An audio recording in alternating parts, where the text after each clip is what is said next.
50-89. Tercero, Luis de la Vega, Gijón Atletismo 55-20. Segunda serie, primero Rodrigo Valdés González del Estadio Gijón 54-53. Segundo, Víctor Morán Turienzo, Gijones Fumeru 55-55.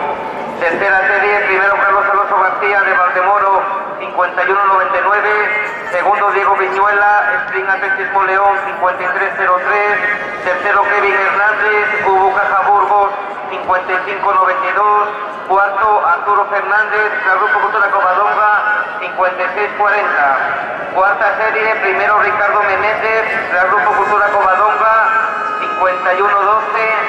Segundo, Pedro Corujo, Gijonet Fumeru 57-77. Tercero, Javier Roldán, Spring Atletismo León 57-89. Descalificado, artículo 163.3a, Andrés Pérez, del Retiro Villaviciosa.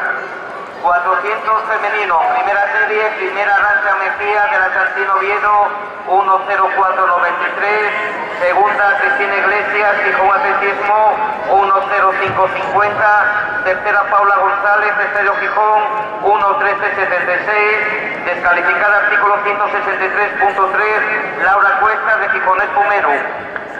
Segunda serie, primera Marta Fresilla del Atlético Lugones 59-90. Segunda, Carolina Busto, del Grupo Cultura Covadonga 10073.